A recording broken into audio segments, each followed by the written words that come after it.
Obviously, the reason why I go away and do what I do, I could be here all day telling you all the things I've missed. I can't remember the last time I actually celebrated a birthday. Basically, I've sacrificed so much, and everything I do sacrifice is for my future and for my family's future. Don't get me wrong, I want to win a world title, and that's my main goal. But also, I know with that, money comes, and then I can secure my family and my kids' future. On my way to Brentwood, Essex. It's where I train.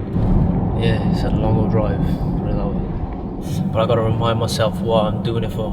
A lot of miles I've put in. I probably drove around the world about 10 times in my life with all the miles I've done. So I used to live in Sheffield for 8 years pretty much when I was on the GB team, and then when I turned pro, back to Essex. 3-hour drive. Eventually everything I've been doing and sacrificing and giving up and doing all these long journeys will pay off, and it'll all be worth it. Yeah, as you say, he's worked hard for it. He's lived away from home. He's been down here 5 years away from his family, and he sacrificed a lot to get in this position. Cardiff is like, he'll have a lot of support there, and it's just a massive occasion for him. It's all I've talked about when we had our first interview. That's all I said, is my main goal is to become a world champion. When I was an amateur, my main thing was to become an Olympian. I did that, turned over, and now I wanted to become a world champion, and I'm ever so close now. I can literally touch it. All I got to do is grab it. 100% he has to be at his best. I've watched a lot of Kenichi Ogawa, and he's a really good fighter. He obviously don't fear anything coming into Wales and defending his title. So, Joe's very experienced. Don't forget, he's a European gold medalist as an amateur and Olympian. So he's done everything at amateur level. He's been a pro for 5 years now, and he's got to bring that experience into the ring with him to capture this world title.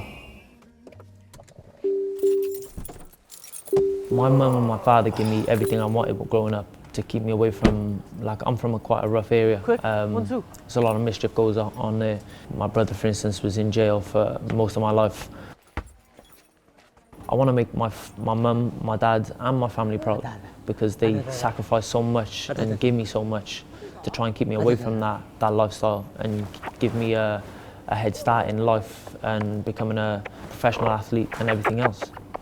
Hello, Mum. You okay? Yeah. Check the kettle on then, Sheil. Yeah. Talk about tea, coffee. So we're in St Mellons at the minute. This St Mellons. is the place to be in the summer, honestly. Yeah. So it's so good. It's a council estate. It's where I grew up, where my mum have lived all my life, all my sister's life, for I think 30 odd years. I could say, Mum, how long you lived here? 2 years. 42 years. So 42 years we've lived here since they were built, and everyone's pretty much been here for a long, long time. But in the summer, when the sun's out, everyone sits out, and we just chat. We play music, Motown, reggae, whatever, and it's just everyone just chills. We normally get like a little barbecue by there. He goes over to barbecue. I'll spend like 150 to 200 pounds just on barbecue stuff. Do it. Whoever wants comes. Oh, well, it used to be him and a few of the boys up by here, but now it's all the grandkids. And how many grandkids is there, Jill? 19. Yeah, great grandkids here, you know. Yeah. He used to be out here in his wellies, no clothes on, running round. I used to try and dress him, and then he'd be taking all his clothes off. I am really, really proud of him, I've got to be honest. He's done amazing for himself. Yeah, he's done She's amazing. on my back all the time. What am I eating? Yeah. What are you eating? What's your weight What are you like? eating? What's your weight like? Because I didn't want him to box. He just went on the boxing gym just for training. I love to have a straightener. Because every time I played rugby, I always get sent off. He was always getting picked on all the time playing rugby. Yeah, but it was only because they were big. Yeah, they were big. Yeah, and they used to try and come in with you, didn't they? Yeah. But then, all of a sudden, he'd be fighting, and we'd all go, right, one in, all in. And you'd see all the boys scattering over to him. Yeah, so I even had my sister running on a few times. She tries to run in the ring, eh? Yeah. If there was no security, she'd be in the ring. I can't wait to go to his fight. Honest, I can't wait. Oh, he's going to win that, I hope. That's in my heart, that is. I got to go and watch it. I don't care if it's over in South Africa. I'll be there to watch it. So in boxing, you wake up in the morning, it's boxing. Go to the gym, you're boxing, you're working on boxing. You come home, you're thinking about boxing. So for me, I need a little bit of time to myself as well, taking myself away from boxing, the kids, everyone. Golf is literally a total, I relax. Like, look how peaceful it is.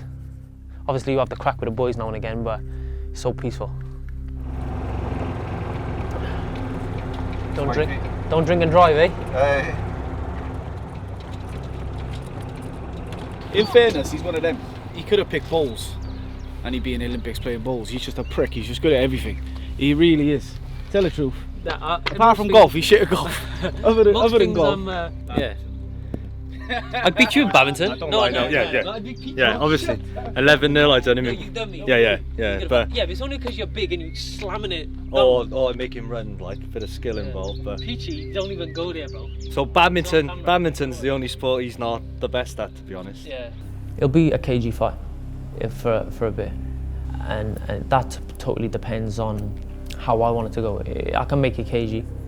I'll make it kg, I can make it boring, I can make it exciting. Come on. But it totally depends on what I want to do. Come on, I told you, I'm like Canelo Roger. I'm 10 years older than Joe. His sister was in my class in school.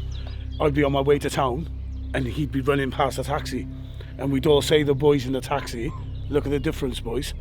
And then you'd see him running, and then as he gradually started progressing in levels, you seen him running more, and then people started posting him more. Facebook or whatever social media platform it was. But then he just dedicated himself, surrounded himself with the right people, and always said to us, he said, listen, 100% I'll fight for the world title, and 100% I'll be a world champion. And that day have come. I ain't letting him leave with the world title. No chance. It ain't happening. No way. Like I've said it, I'm 30 now. If it's not now, it's never going to be. It probably will never be. So I have to grab this opportunity with both hands. I ain't got another 5 years. I've got to grab this opportunity with both hands and go full pelt, and that's what I plan on doing.